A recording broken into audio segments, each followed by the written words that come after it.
मेरे प्यारे विद्यार्थी, आपका बहुत बहुत स्वागत, अभिनंदन आपके चहेते यूट्यूब चैनल करियर प्रसाद बीआर सर के साथ। आप सबको प्रणाम, नमस्कार, जय हिंद। आप सभी लोग दोनों हाथ जोड़कर अपनी मां के चरणों में प्रणाम करेंगे। आज का विषय हमारा बड़ा महत्वपूर्ण है। भारतीय संविधान पर हम लोग चर्चा कर रहे हैं। जैसा कि आप जानते हैं, पिछली क्लास में मैंने आपसे अनुसूचियों पर यानी शेड्यूल्स पर चर्चा की है, और जैसा कि आप जानते हैं हमारे मूल संविधान में अनुसूचियों का विशेष तौर पर उल्लेख हुआ है। इन अनुसूचियों की संख्या 8 रही, पर बाद में बढ़कर इनकी संख्या 12 हो गई। आज के वीडियो में आपको बताऊंगा, बहुत कम विद्यार्थियों को मालूम होगा कि इस जो स्थानीय स्वशासन व्यवस्था है उसका संबंध किस सूची से है, ग्राम पुलिस का संबंध कौन सी सूची से है, जो हमारे यहाँ जो विलासिता की वस्तुओं पर जो कर लगाया जाता है वो कहां पर शामिल होगा, जो कीमत नियंत्रण है वो कहां शामिल है, जो पशुओं के प्रति क्रूरता की जाती है वो कौन सी सूची में शामिल है। सूची का मतलब मेरा यहाँ लिस्ट से है। इन सारे पहलुओं पर मैं बड़े विस्तार चर्चा करूंगा। अंत तक इस वीडियो बने रहेंगे। अगर चैनल को अभी तक सब्सक्राइब नहीं किया है, तेजी सब्सक्राइब कर लेंगे और लाइक शेयर कमेंट करना बिल्कुल नहीं भूलेंगे। पढ़ाई की पंचायत पर, और मैं बात कर रहा हूं आपसे आज 7वीं अनुसूची पर, जिसे शेड्यूल्स कहते हैं। ये 7 शेड्यूल है। ये इंग्लिश मीडियम वाले विद्यार्थी, हिंदी मीडियम वाले विद्यार्थी, हमारे 7वीं अनुसूची का संबंध है, यानी कि 7 शेड्यूल से। इस 7 शेड्यूल में 3 सूचियों का जो उल्लेख हुआ है आपके, उसी पहलू पर हम बात करने वाले हैं। आखिर यह 7वीं जो अनुसूची है, सब लोग सामने ध्यान देंगे मेरी तरफ के। अनुसूची का मतलब हमारा शेड्यूल से है। यहां पर शेड्यूल से मतलब है, ये जो शेड्यूल्स है हमारे, इसमें 3 सूचियों का विस्तार से उल्लेख हुआ। मैंने पीछे बताया, पुनः थोड़ा सा आपको याद कराने के लिए, रिवाइज कराने के लिए पुनः वहीं लेकर जा रहा हूं वापस। आपके एक सूची मैंने आपको संघ सूची बताई, इसको हम लोग यूनियन लिस्ट कहते हैं, और एक सूची मैंने आपको राज्य सूची बताई, यहां पर राज्य सूची, इसे हम स्टेट लिस्ट बोलते हैं, और एक सूची मैंने आपको समवर्ती सूची बताई। बहुत महत्वपूर्ण है ये, लेकिन आप लोगों में कम ही विद्यार्थी जानते होंगे। इस समवर्ती सूची में जो विषयों की संख्या है, जो विषय है, सारे विषय में याद नहीं करने, हमें केवल वही विषय याद करने जो एग्जाम ओरिएंटेड है। दूसरी महत्वपूर्ण बात यह है, अगर ये यूनियन लिस्ट है, ये स्टेट लिस्ट है, और ये कॉन्करेंट लिस्ट है। यूनियन लिस्ट, स्टेट लिस्ट और कॉन्करेंट। संघ सूची को केंद्र सूची भी कहते हैं, सेंट्रल लिस्ट बोलते हैं। राज्य सूची को राज्य सूची ही बोलते हैं, और समवर्ती को समवर्ती यानी कॉन्करेंट बोलते हैं। यहां ध्यान देने की बात आपके लिए है कि इस 7वीं अनुसूची का, जिस पर मैंने आपको अभी यहां चर्चा की है, इसका उल्लेख भारतीय संविधान के जो आर्टिकल है, जिसे आप अनुच्छेद कहते हो आपके यहां से, जो आर्टिकल, एक कौन से आर्टिकल में इसका उल्लेख हुआ है, तो 246 में, यानी कि अनुच्छेद 246 के अंतर्गत इसका उल्लेख हुआ है। यानी 246 जो है वो 7th शेड्यूल का ही बात करता है आपके। अगर क्वेश्चन आएगा कि 7वीं अनुसूची में कितनी लिस्ट हैं, तो आप 3 लिस्ट बताएंगे, और अगर आएगा ये 7वीं अनुसूची कौन से अनुच्छेद में निहित है, कौन से आर्टिकल में निहित है, तो आप बताएंगे ये निहित है आपके 246 यानी कि 246 में, 240 में निहित है। ये बात, बड़ी बात यहां पर यह है, जब मूल संविधान हमारा, जब संविधान लागू हुआ, तो उस समय यहां विषयों की संख्या 97 रही, यहां विषयों की संख्या 66 रही, और यहां विषयों की संख्या 47 रही। आपके मन में एक विचार आ रहा होगा, आखिर ये विषय क्या है? विषय का मतलब मेरा सब्जेक्ट से है, यानी संघ सूची में 97 सब्जेक्ट दिए, जिन पर कानून केवल संघ सरकार बनाएगी, यानी कि केंद्र सरकार बनाएगी। राज्य सूची में वे विषय दिए गए जिन पर कानून बनाने का अधिकार केवल राज्यों को दिया गया। लेकिन आपको ध्यान रखना चाहिए, राज्य सूची में भी कुछ ऐसे विषय हैं, संविधान में कुछ ऐसे आर्टिकल दिए गए हैं कि अगर वहां पर संसद कानून बनाना चाहे तो संसद उन विषय पर कानून बना सकती है, और राज्य सूची के वो विषय आपके समाप्त हो जाते हैं, आपके वहां संसद को राइट दिया गया। लेकिन 66 विषय बहुत महत्वपूर्ण है, वे विषय जिन पर राज्य विधानमंडल ही कानून बनाते हैं, अर्थात राज्य सरकार। और समवर्ती सूची में वे विषय आते हैं जिन पर कानून बनाने का अधिकार केंद्र सरकार को भी है और राज्य सरकारों को भी है। लेकिन दोनों में यदि टकराव हो जाए, डिस्प्यूट हो जाए, विवाद हो जाए, तो ऐसी स्थिति में केंद्र के कानून मान्य होते हैं, अर्थात जो केंद्रीय विधानमंडल है, जिसे आप संसद भी कहते हैं, वो कानून मान्य हो जाते हैं। तो हम वहां चलेंगे आपके उन पहलुओं पर कि आखिर संघ सूची में वो कौन से विषय हैं जिन पर कानून बनाने का अधिकार केवल संसद को है, यानी कि भारत सरकार को है, सेंट्रल गवर्नमेंट को है, इंडियन गवर्नमेंट को है, यूनियन गवर्नमेंट को है, ये बहुत सारे नाम आ सकते हैं। जो विद्यार्थी पहली बार संविधान पढ़ रहे हैं उनके लिए ये जो सेंट्रल लिस्ट है या यूनियन लिस्ट है अलग अलग हो सकती है, लेकिन आप जान लेना यूनियन लिस्ट और सेंट्रल लिस्ट एक ही बात है। इस क्रम में आप देखेंगे जो पहली ये सूची हम पढ़ रहे हैं इनमें संविधान में स्पष्ट तौर पर केंद्र राज्य के मध्य शक्तियों का बंटवारा हुआ है आपके। और जो हमारी जो यूनियन लिस्ट है ये जो दिखाई दे रही है आपको, जो संघ सूची दिखाई दे रही है आपको ये वाली, इस संघ सूची को मैंने अभी कहा इसे यूनियन लिस्ट यानी कि सेंट्रल लिस्ट भी कहते हैं यहाँ पे। और इस लिस्ट पर जो कानून बनाने का अधिकार है, जो लॉ बनाने का राइट है, वो संसद को प्राप्त है। संसद से मतलब हमारा भारत सरकार से, मैं बार बार बोल रहा हूं आपके, भारत सरकार से यानी कि केंद्र सरकार से यानी कि संघ सरकार को है। ये सारे शब्द दिखाई दे रहे हैं आपको, ये सारे शब्द एक ही हैं जो दिखाई दे रहे हैं। चाहे तो संसद आ जाए, संसद का मतलब हमारा यहाँ पार्लियामेंट से है, चाहे भारत आ जाए आपके इंडिया से मतलब हमारा, केंद्र आ जाए सेंट्रल से मतलब है, और संघ सरकार आ जाए तो यूनियन गवर्नमेंट से मतलब है। लेकिन जो बड़े काम की बात है वो ये है, अगर मूल संविधान में, बार बार मूल की बात कर रहा हूं, मेरा मूल संविधान से जो आशय है वो वर्ष 1950 से है, यानी कि जिस समय संविधान लागू हुआ था हमारा, उस समय हमारा मूल संविधान यहां पर। तो उस समय विषयों की संख्या कितनी थी, तो यूनियन लिस्ट में जो विषय थे उस समय, उन विषयों की संख्या आपके 97 रही उस समय आपके। लेकिन इन विषयों की संख्या बाद में बढ़कर, यानी अगर कहा जाए कि वर्तमान समय में इन सब्जेक्ट्स की संख्या कितनी है, यानी वर्तमान समय में ये कितने विषय हैं, तो आज इनकी संख्या 100 हो गई है। तो आपको जानना चाहिए उन 100 विषय को हम नहीं पढ़ेंगे यहाँ पर, क्योंकि सारे विषय हमारे लिए इंपॉर्टेंट नहीं है। लेकिन उन विषयों पर हम चर्चा करेंगे जो हमारे एग्जाम में आने ही आने हैं, उन विषयों को रटकर जाएंगे, क्योंकि वो विषय हैं जो एग्जाम में लगातार और बार बार पूछे जाते हैं आपके। तो आखिर वो कौन से विषय हैं, तो मूल संविधान आएगा तो 97 सब्जेक्ट बताएंगे, और वर्तमान में आएगा तो 100 सब्जेक्ट बताएंगे जिन पर केंद्र सरकार को यानी कि संसद को कानून बनाने का अधिकार दिया गया है। तो वो कौन से विषय हैं आपके, यहां हम बात करेंगे। जैसे यहां से स्टार्ट करेंगे आपके जो बहुत महत्वपूर्ण पहलू है, जैसे आपके रक्षा संबंधी मामले, रक्षा संबंधी विषय हैं, ये सारे विषय रक्षा से जुड़े हुए जितने पहलू हैं आपके, रक्षा संबंधी विषय, इसका मतलब होता है डिफेंस मैटर जितने भी होंगे, चाहे हमें फाइटर प्लेन खरीदने हैं, चाहे हमें सेना के लिए हथियार लेने हैं, टैंक लेने हैं, मिसाइल से लेने, कुछ भी करना है डिफेंस से जुड़ा हुआ मामला, इन पर कानून बनाने का अधिकार संसद को यानी केंद्र को है। अभी आपने देखा होगा हमने कुछ दिन पहले राफेल लिए, वो राफेल हमने फ्रांस से खरीदे, तो इस राफेल लिए तो इस पर निर्णय राज्य सरकारें नहीं करेंगी, ये अधिकार केवल भारत सरकार को है यानी कि संसद को है, केंद्र सरकार को है। ऐसे ही आपके रक्षा के अलावा विदेशी मामले हैं, जितने भी फॉरेन एक्सटर्नल मैटर है आपके, ये विदेशी मामले, वो सारे के सारे केंद्रीय विषय आपके। इसके अलावा रक्षा है, विदेश है, ये संचार तंत्र है, कम्युनिकेशन वाला मामला है, ये भी यहीं पर आएगा जो कम्युनिकेशन है। इसके अलावा सूचना प्रणाली है, इंफॉर्मेशन डिपार्टमेंट है, सूचना प्रणाली है, ये भी यहीं पर आएगी आपके, ये बहुत महत्वपूर्ण है आपके। ब्रॉडकास्टिंग, इसके ऐसे ही आपके जो आरबीआई है, आरबीआई है यानी रिजर्व बैंक ऑफ इंडिया है, इस पर आप पे कानून केंद्र बनाएगा, राज्यों को इन पर कानून बनाने का अधिकार नहीं है। यानी आरबीआई है या बैंकिंग से जुड़े हुए मामले हैं, यहां पे आप करें आरबीआई के साथ साथ बैंकिंग से जुड़े हुए मामलों को सारे शामिल कर लेंगे, चाहे वो कॉमर्शियल बैंक है चाहे वो अन्य बैंक है, इन पर कानून कौन बनाएगा, केंद्र कानून बनाएगा यहां पर। और इसके अलावा आपके जो बीमा संबंधी मामले हैं, बीमा यानी हम इसको इंश्योरेंस कहते हैं आपके, और साथ ही इसमें आपके बीमा संबंधी मामले हैं। यहां बहुत महत्वपूर्ण पहलू है आपके शेयर बाजार, ये बार बार क्वेश्चन पूछा गया है कि शेयर बाजार कहां आएगा, तो आप बता देंगे आपको कहां आएगा, शेयर मार्केट केंद्र में आएगा।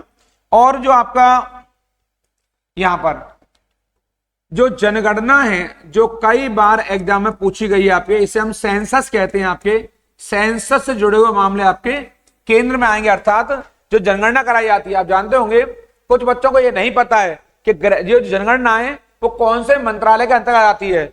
जनगणना संबंधी मामलों पर सारे निर्णय गृह मंत्रालय के अंतर्गत आते हैं, और गृह मंत्रालय, होम मिनिस्ट्री केंद्र का विषय आपके, यानी संसद जनगणना से जुड़े हुए मामलों पर कानून बनाती है। और आप देख रहे होंगे अभी हाल ही में CAA को लेकर के एक बड़ी भारी चर्चा है, NRC को लेकर के एक बड़ी भारी चर्चा है। CAA का मेरा मतलब सिटीजनशिप अमेंडमेंट एक्ट से है, और NRC आप जानते हैं नेशनल रजिस्टर ऑफ सिटीजन है, आपके बहुत महत्वपूर्ण है। तो यहीं पे बात कर लेंगे जनगणना के अलावा आपके नागरिकता से जुड़े हुए मामले जो भी होंगे, यानी सिटीजनशिप से जुड़े हुए जो मामले वो कहाँ आएंगे आपके, वो संघ सूची के अंतर्गत आएंगे। ये सारे पहलू बड़े महत्वपूर्ण है आपके लिए। इसके अलावा और क्या आपके यहां पर आ सकता है, तो जैसा कि आप जानते हो आपके इसके अलावा वे पहलू भी आएंगे, जैसे रेल है वो इसी में आएगा, रेल आपके। इसके अलावा जो वायुयान सेवाएं हैं, वायुयान जो एरोप्लेन्स वगैरह है हमारे, चाहे एयर इंडिया है, चाहे इंडियन एयरलाइंस है, ये सारे पहलू केंद्र के अधिकार क्षेत्र में आएंगे आपके। इसके अलावा इसी क्रम में बंदरगाह हैं, जिन्हें हम आपके सी पोर्ट कहते हैं, आपके बंदरगाह कहिए या डॉकयार्ड कहिए, यहां से डॉकयार्ड, ये सब इंपोर्टेंट है आपके। ये सारे पहलू केंद्रीय विषय के अंतर्गत आते हैं, अर्थात इन सारे विषयों पर कानून बनाने का अधिकार भारत सरकार को है, यानी कि संसद को है। मैंने जैसा कहा मूल संविधान में संघ सूची में शामिल विषयों की संख्या 97 रही, वर्तमान में इन विषयों की संख्या 100 हो गई है। तो ये सारे विषय में याद करने, जनगणना बहुत महत्वपूर्ण है, नागरिकता बहुत महत्वपूर्ण है, शेयर बाजार बहुत महत्वपूर्ण है, बीमा बैंकिंग बहुत महत्वपूर्ण है, विदेशी मामले, रक्षा मामले, वित्तीय मामले, केंद्रीय बजट है, जो सेंट्रल, जो आपके उच्चतम न्यायालय है, सुप्रीम कोर्ट कहते हैं, ये सारे मामले हाई कोर्ट जुड़े मामले हैं। इन सब विषयों पर संसद को कानून बनाने का अधिकार है, राज्यों को अधिकार नहीं है। यानी कि सुप्रीम कोर्ट से और हाई कोर्ट से जुड़े हुए मामले हैं, या केंद्रीय निर्वाचन सेंट्रल इलेक्शन कमीशन से जुड़े हुए मामले हैं, चाहे आपका जो सूचना आयोग है, सेंट्रल इंफॉर्मेशन कमीशन है, या केंद्रीय वित्त आयोग है, या SC ST आयोग है, या माइनॉरिटी आयोग है, इन सारे पहलुओं पर कानून बनाने का अधिकार संसद को है। राज्यों को इन विषयों पर कानून बनाने की शक्ति नहीं है, राज्यों को यहां कोई हस्तक्षेप करने का अधिकार नहीं है। लेकिन बड़ा महत्वपूर्ण प्रश्न है, स्थानीय संस्थाएं, लोकल गवर्नमेंट, जिन्हें पंचायतें और नगरीय संस्थाएं कहते हैं, अर्बन इंस्टीट्यूट और रूरल इंस्टीट्यूट, इन पर कानून कौन बनाएगा, इस पर मैं चर्चा करूंगा आपसे। यह मुझे पूरा विश्वास है ये समझ में आया होगा आपको। संघ सूची के अंतर्गत वे विषय आते हैं जिन पर कानून बनाने का अधिकार भारत सरकार को है, केंद्र सरकार को है, अर्थात संसद को है, और ये विषय केंद्र द्वारा ही लागू किए जाते हैं, और इन सभी विषयों की निगरानी कार्य केंद्र करता है। आपको इसके अलावा वर्तमान में ED है, बहुत इंपॉर्टेंट है आपके, जो है जो इन्फोर्समेंट डायरेक्टरेट है, जो है प्रवर्तन निदेशालय कहते हैं। तो अब जानना है इस बात को, ये बहुत चर्चाओं में चल रहा है इस समय। तो प्रवर्तन निदेशालय है, प्रवर्तन निदेशालय है, इसको शॉर्ट में आप लोग निदेशालय को, ज्यादा ही चर्चाओं में इसे हम ED कहते हैं, आपके इन्फोर्समेंट डायरेक्टरेट कहते हैं आपको इसको। और इसके अलावा जो CBI है वो भी इसी में आएगा। इसके अलावा जो CVC है, सेंट्रल विजिलेंस कमीशन, ये सारे लोकपाल है, ये सब केंद्र में आएंगे। लेकिन ये सारे विषय जो ED है या जो आपका CBI है या CVC है, ये सब पहलू केंद्र के अंडर में आते हैं।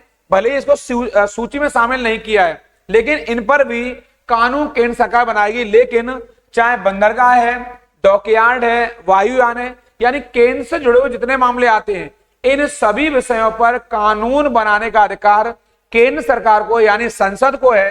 राज्य सरकारों को इन विषयों पर कानून बनाने का अधिकार नहीं है। यानी हम कह सकते हैं केंद्र से जुड़े हुए मामले सभी ये संसद के अधिकार क्षेत्र में आते हैं। इस क्रम में हम आगे चलेंगे आपके, और आप यहां देखेंगे जो राज्य सूची है बहुत महत्वपूर्ण है आपके। इस राज्य सूची में इसे हम लोग कहते हैं स्टेट लिस्ट कहते हैं, यहां पर इसको स्टेट लिस्ट बोलते हैं आपके। इस स्टेट लिस्ट में जो मूल संविधान है, जब संविधान लागू हुआ था तो उस समय विषयों की संख्या जो थी वो आपके 66 थी, यानी 66 विषय थे उस समय आपके। लेकिन अगर कहा जाए आज कितने विषय हैं, तो वर्तमान में इन विषयों की संख्या घट करके 61 हो गई। कितनी हो गई आपके, यानी इसमें 61 विषय हैं वर्तमान में आपके।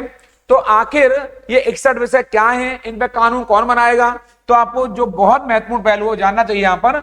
इन आज जो वर्तमान में 61 विषय हैं, इन सारे 61 सब्जेक्ट पर जो कानून बनाने का अधिकार है वो राज्य विधान मंडलों को दिया गया है, राज्य विधान मंडलों को दिया गया है। इसका मतलब होता है आपके स्टेट लेजिस्लेटिव असेंबली। इसका मतलब है राज्य सरकारें इन विषयों पर कानून बनाएंगी, अर्थात राज्य सरकारों को इन विषयों पर कानून बनाने का अधिकार दिया गया है। किसको दिया गया है? स्टेट गवर्नमेंट को।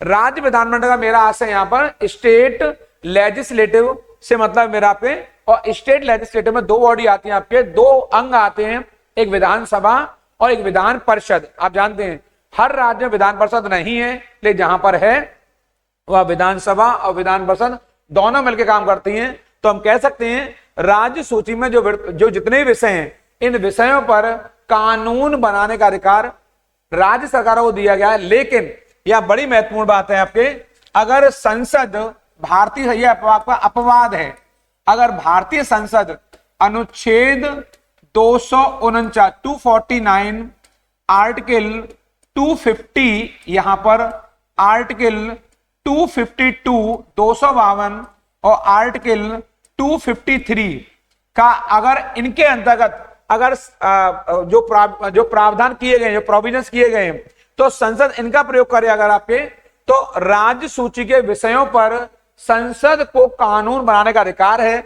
आखिर 249, 250 और 252 और 253 क्या होते हैं, इन पर भी मैं आगे चर्चा करूंगा आप लोगों से। फिलहाल 249, 250, 252, 253 ये वो विषय हैं, ये वो आर्टिकल हैं, ये वो अनुच्छेद हैं, यदि इनका प्रयोग करे संसद तो राज्य सूची के विषयों पर कानून बना सकती है। मैंने पीछे बताया ये राष्ट्रीय महत्व के विषय होते हैं, उन राष्ट्रीय महत्व के विषयों पर राज्य सूची पर भी संसद को कानून बनाने का अधिकार दिया गया है। हमारे संविधान में स्पष्ट तौर पर शक्तियों का विभाजन हुआ है। पावर ऑफ सेपरेशन है हमारे यहाँ, शक्तियों को पृथक्करण किया गया है। उसके अंतर्गत केंद्र के कानून और राज्य के विषय अलग अलग कर दिए गए आपके। तो मैं आपको ये बताऊंगा आपके कि 61 विषयों में कौन कौन से विषय हैं जिन पर कानून राज्य सरकार बना सकती है, यानी कि स्टेट जो लेजिस्लेटिव बॉडी है ये कानून बना सकती है। तो वे एक बहुत महत्वपूर्ण विषय आपके, उन विषयों को आप याद कर लेंगे क्योंकि बार बार हमारे एग्जाम में पूछे जाते हैं। सबसे महत्वपूर्ण आपके जो लोक व्यवस्था है, ये वाला लोक व्यवस्था, ये बहुत महत्वपूर्ण है आपके। यहां से जो लोक व्यवस्था है, लोक प्रशासन होता है आपके, यानी कि राज्य की जो व्यवस्था होती है आपके पूरी लोक प्रशासन की, वो राज्य के दायित्व होता है। ये राज्य के अधिकार में आने वाली वो ऐसी शक्ति है आपके, इससे जुड़े हुए राज्य में प्रत्येक बिंदु पर कानून बनाने का अधिकार राज्य विधानमंडल को है। इसके अलावा जो राज्य की पुलिस है, राज्य पुलिस, इस पर कानून आपके राज्य सरकार बनाएगी। इसके अलावा जेल प्रशासन है, जेल प्रशासन यानी जेल से जुड़े हुए पहलुओं पर कानून आपके राज्य बनाएगी। लेकिन जो केंद्रीय जेल आती हैं, जो केंद्र के अंडर में आती हैं, उन पर कानून केंद्र सरकार बनाएगी। लेकिन राज्य के अधिकार में जेल आएंगे आपके, उन पर कानून आपके राज्य सरकार बनाएंगे। तो जेल प्रशासन मतलब हुआ कारागार है, वो आपके इसी में आएगा। तो कई बार हिंदी मीडियम वाले बच्चों के लिए ये जेल प्रशासन ना आगे कारागार आता है, इसका ध्यान रखेंगे आपको। इसके अलावा जो लोक स्वास्थ्य है, ये वाला लोक स्वास्थ्य यानी कि पब्लिक हेल्थ डिपार्टमेंट है, वो यहीं पर आएगा आपके। जो अस्पताल है वो आपके इसी में आएगा, यहां से हॉस्पिटल वाला। राज्य में जितने भी हॉस्पिटल आएंगे आपके, लोक स्वास्थ्य है, आपका अस्पताल है। इसके अलावा जो स्थानीय शासन व्यवस्था है, स्थानीय शासन जो बहुत महत्वपूर्ण है आपके लिए, इसको आप मेरे कहने से यहां पर वेरी मोस्ट इंपोर्टेंट कर लेंगे, वेरी मोस्ट इंपोर्टेंट कर लेंगे। बार बार पूछा गया है। यहां लोकल गवर्नमेंट से मतलब हमारा यहां ग्राम पंचायतों से और नगरीय संस्थाओं से है। ये दो संस्थाएं यहां पर नगरीय संस्थाओं से है, यानी अर्बन इंस्टीट्यूट से, यानी कि जो ग्रामीण संस्थाएं ग्राम स्तर पर प्रधान, ब्लॉक प्रमुख और आपके जिला पंचायत अध्यक्ष, और जो आपके नगरीय संस्थाएं अर्बन इंस्टीट्यूट हैं, नगर पंचायत, नगर पालिका और नगर निगम, ये सारे विषयों पर कानून कौन बनाएगा? राज्य सरकार बनाएगी। जो स्वच्छता संबंधी मामले हैं यहां पर, ये इसी में आएंगे आपके स्वच्छता संबंधी विषय, यहां पर ये आपके राज्य सरकार के अधिकार क्षेत्र में आते हैं। साथ ही जो आपका मत्स्यिकी डिपार्टमेंट है, मत्स्य यानी कि जो मछली विभाग है आपके, यहां से मत्स्यिकी वाला पार्ट है आपके, ये मत्स्यिकी वाला यानी जो मछली पालन है वो भी इसी के अंदर में आएगा। ग्राम पुलिस है, पशुधन है, यहां पर ग्राम पुलिस है, यहां से ग्राम पुलिस है, ये भी आपके राज्य सूची का विषय है। पशुधन वाला मामला है, ये भी आपके राज्य सूची का विषय है। इन सबको नोट डाउन करते जाएंगे, सारे महत्वपूर्ण पहलू हैं आपके। इसके अलावा जो कृषि आय पर कर है, कृषि आय पर कर, कृषि आय पर कर, ये भी आपके राज्य सूची का विषय है। आपके जो विद्युत कर है, विद्युत कर जो इलेक्ट्रिसिटी ड्यूटी है, वो भी राज्य सूची का विषय है, जो बहुत महत्वपूर्ण है, बार बार एग्जाम पूछा जाता है, जहां बच्चे घबराए जाते हैं। वो है आपके जो बाजार हैं यानी मार्केट्स हैं, जो मेले ठेले हैं, मेले हैं, मेले हैं, जो हाट हैं, बड़े बड़े आपके बड़े बड़े हाट लगे होते हैं आपके, वो हाट हैं, मेले हैं, पैंट हैं, गांव में पैंट भी कहते हैं आपके। ये पशुओं की पैंट होती है आपके, चाहे वो बकरी की पैंट है, ऊंट की पैंट है, भैंस की पैंट है, गाय की पैंट है, ये सारे विषय राज्य सूची के अंतर्गत शामिल है आपके। इसके अलावा जो विलास की वस्तुएं, विलासता की, जो विलास से जुड़ी वस्तु, जो लग्जूरियस विलास की वस्तुओं पर जो कर लिया जाता है, जो टैक्स लिया जाता है, वस्तुओं पर जो कर लगाया जाता है आपके, वो भी इसी के अंडर में आएगा। जो बूचड़ खाने हैं, स्लॉटर हाउस हैं, वो भी आपके राज्य के अधिकार में ही आएंगे। ये सारे पहलू आपको याद करने हैं। बूचड़ खाने, कौन खाने? ये बूचड़ खाने हैं, यानी कि स्लॉटर हाउस हैं। कुछ विद्यार्थी हो सकता है बूचड़ खाने भी ना जानते हो। बूचड़ खाने उन्हें कहते हैं जहां पशुओं को काटा जाता है, पशुओं की कटाई होती है, उनकी खाल निकाल ली जाती है, हड्डियां निकाल ली जाती हैं, उनके सींग निकाल लिए जाते हैं, उनके खुर निकाल लिए जाते हैं, उन्हें बूचड़ खाना कहा जाता है। यानी कि पशुओं के कटने वाले स्थान को बूचड़ खाना कहते हैं। इसी को स्लॉटर हाउस के नाम से भी जाना जाता है। अब बड़ी महत्वपूर्ण बात यह है, केंद्र सूची वह सूची है जिसपे कानून भारत सरकार बनाएगी यानी संसद। राज्य सूची वह सूची है जिसपे कानून राज्य बनाएंगे यानी कि राज्य विधानमंडल। इसको आप यहां पर आदि कर लेंगे, यानी कि इसके अलावा और भी बहुत सारे बिंदु हैं। ऐसे ही मैंने आपको संघ सूची के सारे विषय नहीं लिखाए हैं, राज्य सूची के सारे विषय नहीं लिखा रहा हूं। राज्य सूची के वे विषय लिखाए जो अक्सर हमारे एग्जाम में आया करते हैं। अब इससे जुड़े हुए जितने क्वेश्चन होंगे मैं अगली क्लास में जाऊंगा तो वह सारे प्रश्नों पर बारी बारी चर्चा करूंगा आपके, लेकिन इनके प्रश्न लेकर आऊं उससे पहले मैं आपके लिए एक बहुत महत्वपूर्ण सीरीज चालू करने वाला हूं। संविधान से जुड़े हुए रोचक पहलू, कुछ ऐसे रोचक तथ्य, कुछ ऐसे रोचक किस्से जो आपने अभी तक कहीं नहीं सुने होंगे। तो संविधान से जुड़े हुए वे रोचक किस्से प्रत्येक पार्ट पर, चाहे वो संविधान सभा से जुड़े हुए हों, चाहे वो आपके प्रस्तावना जुड़े हुए हों, चाहे संसद से जुड़े हुए हों, चाहे वो आपके सुप्रीम कोर्ट जुड़े हुए हों, चाहे हाई कोर्ट जुड़े हुए हों, स्थानीय संस्थाओं जुड़े हुए हों, राज्यपाल मुख्यमंत्री जुड़े हुए हों, भारत के प्रधानमंत्री और राष्ट्रपति जुड़े हुए हों, जो सारी व्यवस्थाएं संवैधानिक हैं, उनसे जुड़े हुए जितने भी रोचक तथ्य हैं जो आपको अन्य कहीं नहीं मिलेंगे, उन सब पहलुओं पर, उन किस्सों पर मैं आने वाली क्लास में चर्चा करने वाला हूं। इसलिए मैंने कहा चैनल को सब्सक्राइब नहीं किया है, जल्दी सब्सक्राइब कीजिए ताकि ये सारे रोचक किस्से आप तक जल्दी से पहुंच सकें और ये सारे विषयों पर आप याद करके अपने एग्जाम में जो अपने मंजिल तय की है उसे आप प्राप्त कर सकें। ये अंतिम विषय हमारा आपके समवर्ती सूची, क्या नाम है इसका? कॉनकरेंट लिस्ट। क्या नाम है? समवर्ती सूची। ये हमारा अगला पहलू है, इसे हम लोग कॉनकरेंट लिस्ट कहते हैं। आपके यहां से कॉनकरेंट लिस्ट कहते हैं। आपके इस सूची में मूल संविधान में जो विषयों की संख्या थी वो आपके 47 थी। कितनी थी? 47 विषय थे। और बाद में इन विषयों की संख्या कहा जाए वर्तमान में कितने हैं आपके यहां से, तो इनकी संख्या आपके 52 हो गई। यानी कि अभी वर्तमान में इनकी संख्या 52 है आपके। यानी मूल संविधान में वर्ष 1950 में इन विषयों की संख्या 47 थी और आज इनकी संख्या आपके 52 है। तो आपके मन में आ रहा होगा विषय कब जुड़े हैं आपके? ये विषय बहुत महत्वपूर्ण है। तो यहां 1976 में यहां पर 42वें संविधान संशोधन अधिनियम 42 कॉन्स्टिट्यूशनल अमेंडमेंट एक्ट, ये वाला आपके, यानी कि इंदिरा गांधी सरकार थी उस समय आपके, और कांग्रेस सरकार ने उस समय 5 नए विषय इसमें शामिल कर दिए और उन विषयों के साथ ही इनकी संख्या बढ़कर 52 हो गई। ये सारे विषय आपके लिए महत्वपूर्ण है। आपके यहां जो बहुत महत्वपूर्ण बात है वो ये है आपके कि जो 5 विषय आए वो 5 विषय से 52 हुए, तो उन 5 पर हम चर्चा करेंगे ही, साथ ही उन पर भी चर्चा करेंगे जो बार बार एग्जाम में पूछे जाते हैं। लेकिन उससे पहले हमें यह जान लेना जरूरी होगा कि समवर्ती सूची पर कानून कौन बना सकता है। तो इस सूची पर, इस लिस्ट पर कानून बनाने का जो राइट है आपके, वो आपके संघ सरकार यानी भारत सरकार और आपके राज्य सरकार दोनों को समान रूप से दिया गया है। अर्थात इस सूची में शामिल विषयों पर जो विषय हैं उन पर कानून भारत सरकार बना सकती है, राज्य सरकार बना सकती है।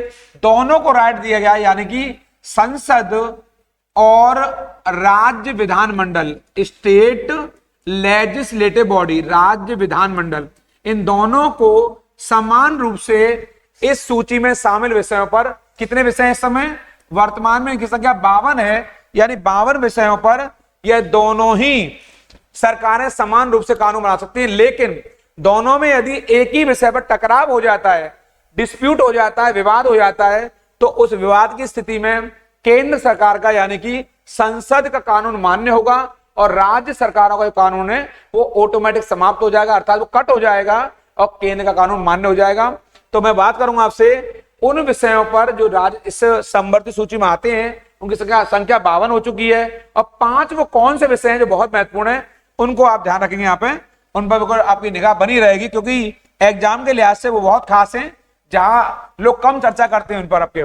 जैसे इसमें बहुत महत्वपूर्ण जो बार बार एग्जाम आता है हमारे यहाँ पर, वो आता है आपके आईपीसी, इंडियन पीनल कोड, जो आपके इसका मतलब होता है जो भारतीय दंड संहिता है हमारे यहाँ पर, भारतीय दंड संहिता, ये बहुत महत्वपूर्ण है, ये इसी में आएगी आपके। भारतीय जो दंड संहिता है, इंडियन पीनल कोड है आपके, ये इसमें आएगा आपके दंड संहिता, आईपीसी बोलते हैं। सीआरपीसी आपके क्रिमिनल प्रोसीजर कोड है, आपराधिक दंड प्रक्रिया संहिता, आपराधिक दंड प्रक्रिया संहिता, क्रिमिनल प्रोसीजर कोड, ये बहुत महत्वपूर्ण। तो आईपीसी आ जाए, सीआरपीसी आ जाए। इसके अलावा जो कीमत नियंत्रण है, ये बहुत महत्वपूर्ण आपके, कीमत नियंत्रण, ये आपके इस समवर्ती सूची का विषय है। इसको आप लोग यहां से रट कर जाएंगे, क्योंकि कई बार ये कीमत नियंत्रण वाला पेपर में क्वेश्चन आया है।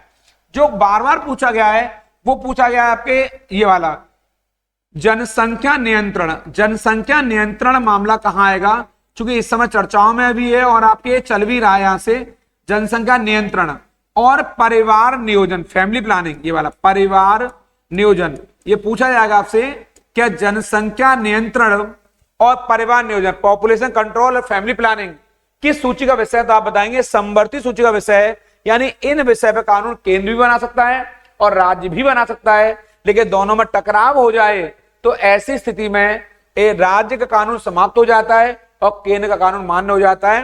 क्योंकि अगर टकराव की स्थिति में राज्यपाल उस कानून को राष्ट्रपति के विचारार्थ अपने पास रोक लेते हैं, ऐसा संविधान में प्रावधान है। और जो राष्ट्रपति विचार के लिए, राज्यपाल विचार के लिए रख लेते हैं, तो उस पर निर्णय राष्ट्रपति का होता है और राष्ट्रपति ने जो निर्णय दिया तो वो राज्य को मानना पड़ता है। इसलिए इस टकराव की स्थिति में संसद द्वारा बनाए गए कानून ही मान्य होते हैं, बहुत महत्वपूर्ण है।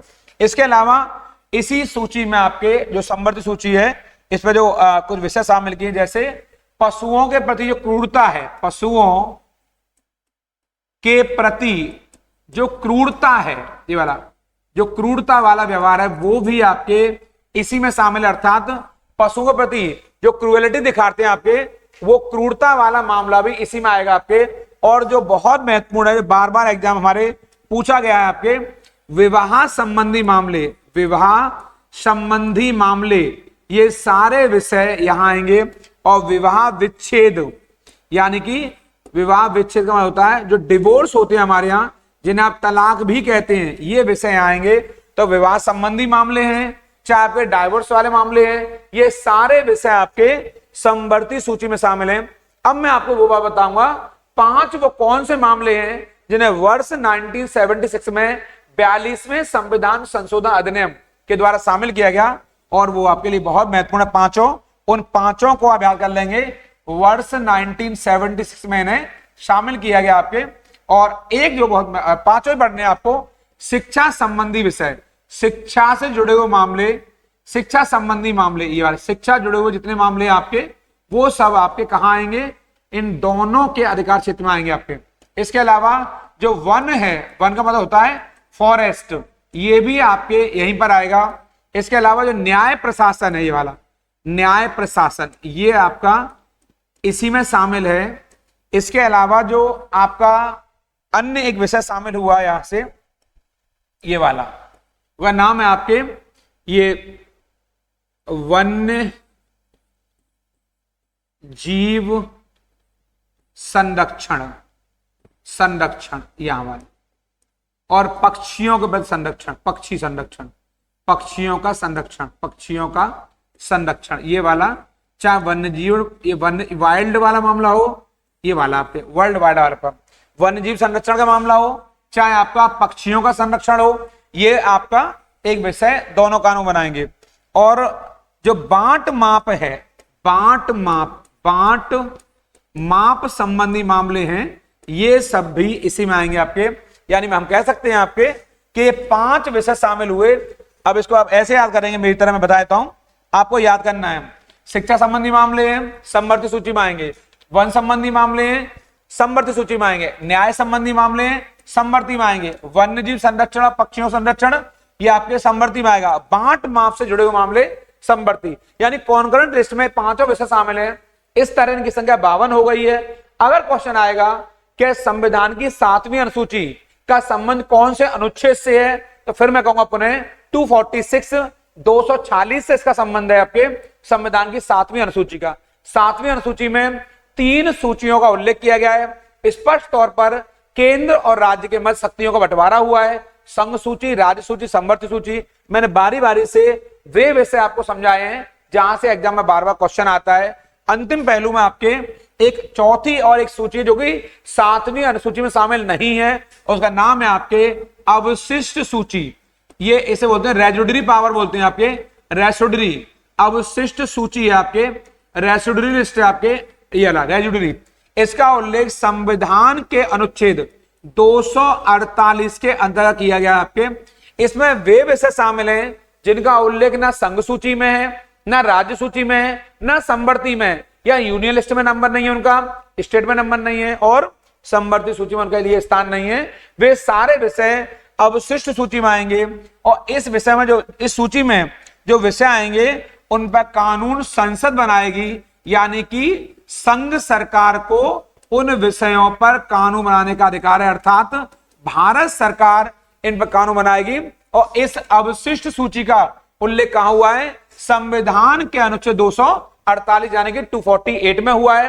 तो मैंने आपको आज 4 सूचियां पढ़ाई हैं, 3 सूचियां पढ़ाई हैं 7वीं अनुसूची में, और एक स्पेशली 248 में पढ़ाई मैंने आपको अवशिष्ट सूची, जिसे रेसिडुअरी पावर कहते हैं आपके। इस सूची में वे विषय आते हैं जो तीनों सूचियों में शामिल नहीं है, और इन सूची पे, इस सूची पर जो कानून बनाएगा वो कार्य आपके संसद करती है, अर्थात भारत सरकार करती है। संसद इन विषयों पर कानून बनाएगी, लेकिन इस सूची में वे विषय आएंगे जो संघ, राज्य और समवर्ती में शामिल नहीं है। अब मैंने बताया आपको अभी कि मैं आपके लिए अगला वीडियो लेकर आ रहा हूं, संविधान से जुड़े हुए बहुत रोचक तथ्य, कुछ रोचक पहलू, ऐसे रोचक किस्से, ऐसे जो आपने अभी तक कहीं नहीं सुने होंगे, वो अलग अलग पार्टों पर होंगे। संविधान सभा से जुड़े होंगे, प्रस्तावना से जुड़े होंगे, आपके राष्ट्रपति प्रधानमंत्री जुड़े होंगे, और संसद से जुड़े होंगे, सुप्रीम कोर्ट, हाई कोर्ट से जुड़े होंगे, जितने आयोग हैं हमारे उनसे जुड़े हुए होंगे। वो ऐसे पहलू हैं जो आपको अचंभित कर देंगे और एग्जाम के लिए बहुत इंपॉर्टेंट है, क्योंकि ऐसे क्वेश्चन, यूनिक क्वेश्चन है जो हमारे एग्जाम में अक्सर और बार बार पूछे जाते हैं। आप लोगों को दुलार प्यार मिला है, उसके लिए बहुत बहुत धन्यवाद। इस चैनल पे लगातार बने रहिए।